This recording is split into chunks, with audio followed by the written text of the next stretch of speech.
يا مساء السعادة عليكم، ازيكم عاملين ايه؟ مشكلة معظم الستات ان هي لما بتيجي تعمل صينية البطاطس باللحمة، البطاطس بتتهري منها وما بتعرفش تطلعها مظبوطة. في فيديو النهاردة هعرفك ازاي تعملي احلى صينية بطاطس باللحمة وتطلع البطاطس معاكي مظبوطة لحد اخر حتة هتاكليها من الصينية من غير ما تتهري خالص. وكمان هنعملها على البوتاجاز، يعني مش هنحتاج ان احنا نشويها ولا ندخلها الفرن، بطريقة سهلة وبسيطة جدا وطعمها حكاية. والبطاطس واخدة كده من الصوص مع اللحمة، طعمها تحفة جدا. بس لو لسه أول مرة بتشوفوني، أنا إنجي. ما تنسوش لايك وشير للفيديو لو عجبكم، واللي ما اشتركش في القناة يشترك في القناة عشان يوصله كل وصفاتي الجديدة. ويلا بينا نصلي على الرسول ونروح نشوف وصفتنا التحفة دي. اللحمة دايبة دوب يا جماعة، وطعمها تحفة جدا ومشوية، والتوابل يعني حاجة كده ايه، جامدة جدا. يلا بينا نسمي الله. في صينية على النار، وهننزل بمكعبين من الزبدة وشوية صغيرين من الزيت. أول لما يقدحوا هننزل بقطع اللحمة بتاعتنا.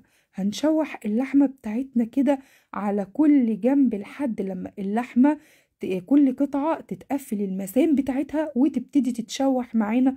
بالطريقة دي مش هتاخد معايا يعني 15 دقايق بالكتير، وهتكون كل اللحمة بتاعتي اتشوت بالمنظر اللي انتوا شايفينه ده.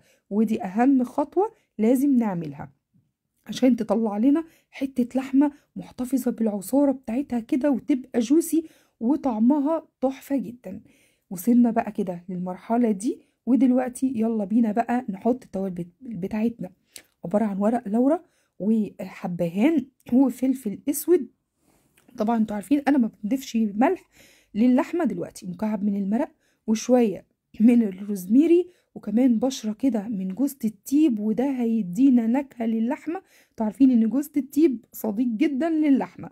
وننزل بقى كده بثلاث فصوص من الثوم المفرومين، ومعلقتين كبار من بيوريه الصلصه اللي هي الصلصه. تمام كده، اللي هي بيوريه طماطم، وكمان كم حبايه كده من الكبيبه الصيني. نقلب بقى كده كل العظمه دي كده مع بعض. انا عايزه الصلصه بتاعتي كده تفك، لان هي كانت متفرزنه. تفك كده عشان تبتدي تندمج مع اللحمه بتاعتي ومع التوابل.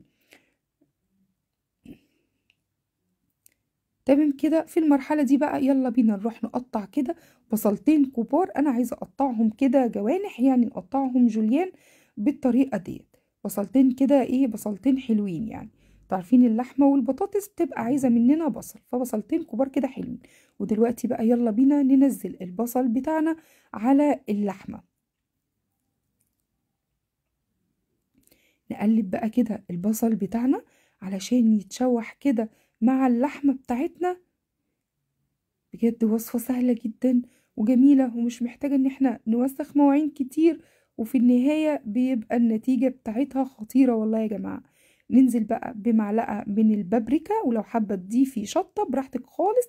انا ما ضفت الشطة. وننزل بقى عليها بالمية السخنة المغلية، ودي اهم خطوة. نقلب بقى المكونات بتاعتنا دي. وزي ما قلت لكم احنا ما بنضيفش ملح في المرحلة دي خالص. نغطي عليها ونسيب اللحمة بتاعتنا تستوي. غليت اللحمة بتاعتنا غالية والتانية، وابتديت انزل بقى بحبايتين من الطماطم متقطعين برضو كده شرايح او مكعبات، اي حاجة. المهم ان احنا نقطعهم كده ونقلبهم مع بعض علشان خاطر يندمجوا كده مع بعضيهم. وبعد كده هنغطي عليها ونسيبها بقى تكمل بقية سواها. متاخدش معانا وقت خالص الطريقة دي. وصلت بقى للمرحلة دي، شايفين بقى بتبقبق ازاي كده اللحمة بتاعتنا. خلاص اهي دخلت يا جماعة في السوا، شايفين؟ خلاص فاضل لها بس 10 دقايق وتبقى اللحمة بتاعتنا جاهزة. تمام كده. في المرحلة دي بقى هنزود لها مية مغلية تاني عشان ننزل طبعا بالبطاطس بتاعتنا وتستوي. المية نزلت وغليت، ننزل بقى بالبطاطس بتاعتنا مقطعاها مكعبات بكمية البطاطس اللي تحبيها وكمية اللحمة اللي تحبيها. وفي المرحلة دي هننزل بقى بالملح اللي احنا ما ضفناهوش في الأول، عشان قلنا ان الملح بأكد تاني بيأخر عملية التسوية، فبنضيفه للحمة في الآخر خالص. اي وصفه بتعملي فيها لحمه ما تضيفيش الملح غير في الاخر خالص يا جماعه، عشان بيأخر جدا عمليه التسويه. نظبط بقى كده الميه بتاعتنا ونظبط الملح ونقلب بقى كل مكوناتنا كده مع بعض. شايفين الوصفة سهلة جدا وما خدتش معانا وقت ولا مجهود، وتوابل موجودة في كل بيت. يعني الموضوع سهل، بس بأمانة هتطلعي صينية لحمة بالبطاطس عظمة عظمة 100%. كل اللي هياكلها هينبهر بيها. نسيبها بقى كده تستوي كده مع بعض. شايفين يا جماعة شكلها تحفة جدا، محتاجتش تخش الفرن ولا اي حاجة. نغطيها ونسيبها بقى تستوي. وده بقى كان شكلها بعد ما استوت. شايفين ما شاء الله اللهم بارك، كأنها دخلت الفرن واتشوت واستوت في الفرن وهي اتعملت على البوتاجاز بطريقة سهلة وبسيطة جدا. بجد طعمها حكاية.